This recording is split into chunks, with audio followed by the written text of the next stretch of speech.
সামনে লোকসভা নির্বাচনের আগে রাজ্যের নতুন ডিজিপি বিবেক সহায় রাজীব কুমারকে তথ্য প্রযুক্তি দপ্তরের অতিরিক্ত সচিব করা হলো। রাজ্য পুলিশের ডিজি রাজীব কুমারকে অপসারণ কমিশনের ডিসেম্বরে ডিজিপি হিসেবে দায়িত্ব নেন রাজীব কুমার। 2016 বিধানসভা ভোটের সময় রাজীব কুমারকে সরানো হয়। তথ্য প্রযুক্তি দপ্তরে সরানো হলো রাজীব কুমারকে। 2016 কলকাতা সিপি পদ থেকে সরায় নির্বাচন কমিশন।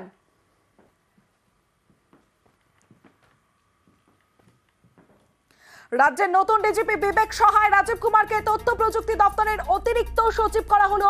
রাজ্য পুলিশের ডিজি রাজীব কুমারকে অপসারণ কমিশনের ডিসেম্বরের ডিজিপি হিসেবে দায়িত্ব নেন রাজীব কুমার। সরাসরি চলে যাব, সোমরাজ রয়েছে আমার সঙ্গে। সোমরাজের কাছে জানতে চাইবো, সোমরাজ, বিবেক সহায় তো অবসর নেবেন 31শে মে, তাহলে কি তার চাকরির মেয়াদ বাড়াবে কমিশন?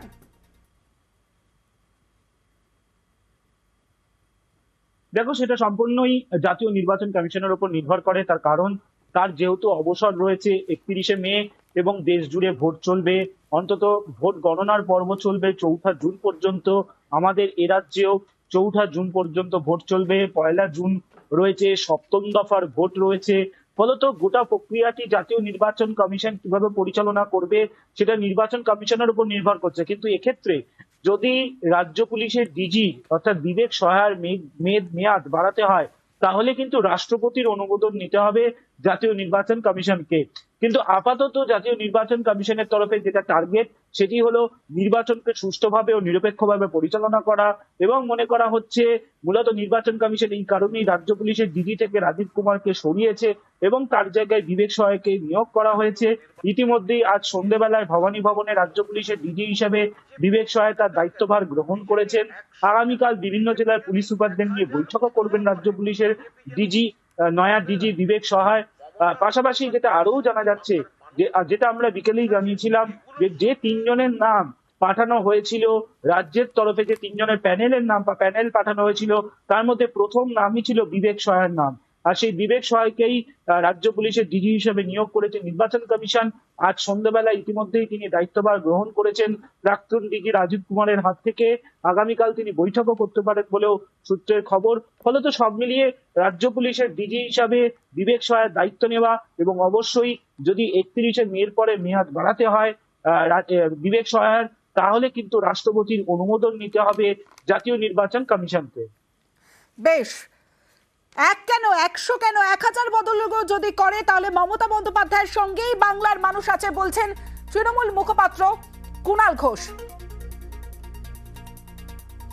জাতীয় নির্বাচন কমিশনের তরফ থেকে যে পদক্ষেপ দেখা গেল, তাতে আমরা এইটুকুই বলতে পারি আপাতত যে বিজেপি সবকটি এই ধরনের সংস্থাকে দখল করে নিজের স্বার্থে ব্যবহার করার যে প্রক্রিয়া বিজেপি নিয়েছে, তারই প্রতিফলন আমরা দেখতে পেয়েছি। বিজেপি একটা কেন, বিজেপি 100 কেন, বিজেপি যদি 1000 বদলও করে, বিজেপি যেন মনে রাখে মমতা বন্দ্যোপাধ্যায়ের সঙ্গে বাংলার মানুষ আছে। এগুলোর সঙ্গে ফলাফলের কোনো সম্পর্ক থাকবে না। ভোট হবে, বিজেপি হারবে। এই রাজীব কুমারকে খুঁজে বেড়াচ্ছেন, পালিয়ে বেড়াচ্ছেন সিবিআই, খুঁজে বেড়াচ্ছিল, ধর্ণা করেছেন মমতা বন্দ্যোপাধ্যায়, এটা প্রমাণিত তৃণমূল, তাই তাকে সরানো হয়েছে বলছেন সুকান্ত মজুমদার। প্রথম রাজ্যের কোন পুলিশ অফিসার আমরা দেখলাম যাকে ডিজি করা হলো, যে পালিয়ে বেড়াচ্ছিল এবং যার জন্য মমতা বন্দ্যোপাধ্যায় ধর্ণা দিতে গেছিল, তাকে যেন অ্যারেস্ট করা না হয়। কিন্তু প্রমাণিত তৃণমূল, স্বাভাবিকভাবে প্রমাণিত তৃণমূল যে তাকে সরিয়েছে। রাজীব কুমারের বিরুদ্ধে তো সিবিআই অ্যারেস্ট ওয়ারেন্ট ছিল, তাহলে পরে অবশ্যই সেই পুলিশ অফিসারের ইন্টিগ্রিটি নিয়ে প্রশ্ন আছে। আমরা দেখতে পেলাম একজন ডিআইজি আগে এসপি ছিলেন আমার জেলাতে, তিনি তো চাকরি ছেড়ে দিয়ে ড্যাং করতে তৃণমূলের ঝান্ডা ধরতে চলে গেলেন। এদের মতো অপদার্থ অফিসারকে সরানোই উচিত। শুধু রাজীব কুমার নয়, তৃণমূলের হয়ে যারা কাজ করেন তাদেরকেই সরানো দরকার, নির্বাচন কমিশনের কাছে জানাবো বলছেন মোহাম্মদ সেলিম। ইলেকশন কমিশনকে আমরা বলেছিলাম শুধু রাজীব কুমার নয়, তৃণমূলের যত দালাল, ইনএফিসিয়েন্ট, চোর চোট্টা পুলিশ অফিসার আছে তাদেরকে সরাতে হবে নির্বাচনী কাজ থেকে। যারা আইএস অফিসার আছে, ডব্লিউবিসি অফিসার আছে, থানার আইসি হোক আর পুলিশ কমিশনার হোক, তাদেরকে সরাতে হবে।